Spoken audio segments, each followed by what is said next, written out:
Okay, so now that we've made ourselves familiar with the advanced search interface and the syntax used for searching JSTOR, we can go ahead and start our search.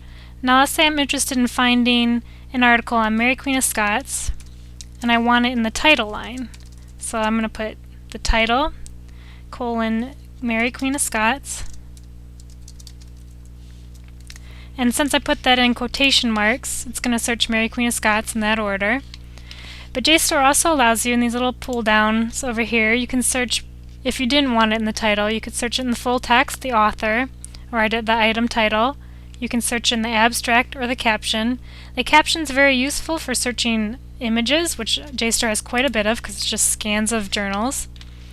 And let's say I want to limit this to just an article. And I also want to limit it by language. Since I can only read and understand English, I'm going to limit it to English. And I don't want to narrow by discipline right now. I'm just kind of doing a basic overview search right now. And so I'm going to click search. And here are my results. I have about 106 results. And as you can see, it looks like I have a good access to about the vast majority of them. But let's say I want to sort them just because I want the newest ones. So I'm going to click sort from the newest to oldest. And there now it's the most recent articles sorted down to the oldest articles. That's if I, let's see, I'm going to go back to relevance here. We'll do that. Let's say I click on the article. So now you're faced with the title of what the journal looks like, and you also have the article right here within this journal. You can see you got a nice picture scanned in, and then you can flip the pages basically like it's a magazine or like it's the actual journal. Now one thing I do like about JSTOR is that they highlight the words of your search. A lot of people don't like this because they say, you know, I know what I've searched for, I don't need it highlighted. But personally I like it because it jumps out at you. And I think it's very helpful because you can easily skim and see how often the words are mentioned in your article. Another useful way for searching is you can use search within this issue, and you can search within this issue right here that we've already had pulled up for another term if you want. Also, you can export the PDF. You can view it in a PDF and also you can save it. I'm not going to click on that now because it does take quite a while to download. It's a pretty big article. You can view the citation or email the citation to yourself for later use. You can also export the citation. Save the citation is if you have a My JSTOR account, which I will talk a little bit about later, but you can save it so you can go back later. You can also track the citation, so if anything else comes up similar, you'll be informed. We're going to go back to the search results here. And we're going to go, if we want to modify the search, we can modify it. It's going to take us back to original search here. And let's say we also want to find Queen Elizabeth mentioned in these articles. So then I will go search.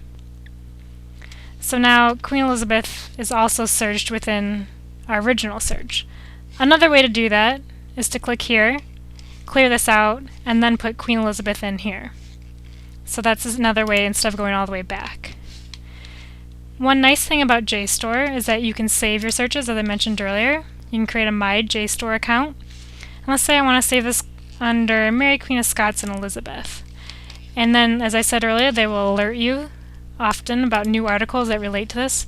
I don't really want that now, so I'm going to click Never and save this. There we go, it's been saved.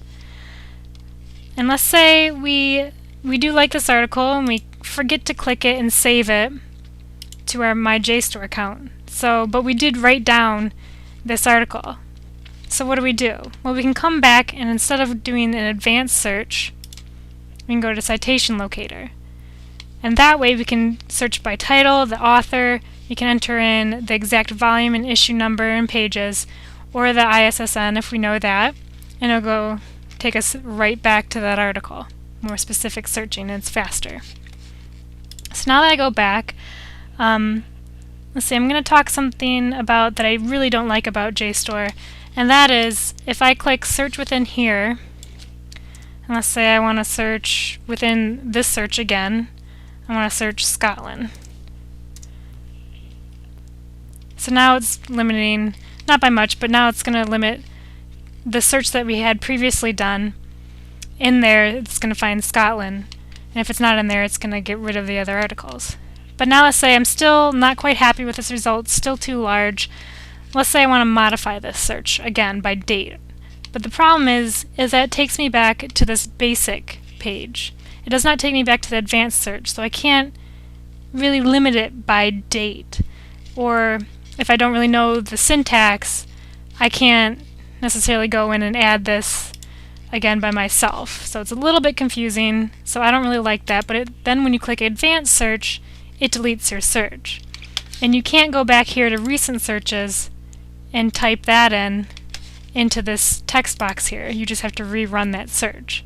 So you basically either have to copy that and type it all back out, or rerun that search. Or here is also our saved search. We can do that too, but it's not going to put it in to the text box for modification. So that's something that's very upsetting about JSTOR, which I find kind of frustrating. But if we go back to our saved search, or another way we can do that is we can go to Manage Account. We can go, as you see, you can save your citations. I don't have any saved, or you can save journals that you especially like. Here's Searches, and here you can see when I made it, when I last run it, and you can run it again. So it is user-friendly, but that one part of it is pretty frustrating, is taking you back to that basic search page. It's a little bit annoying in my opinion.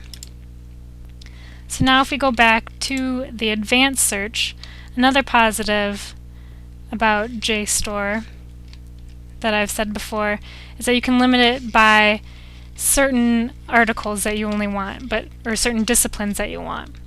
So if I only want to search the history journals and Mary Queen of Scots,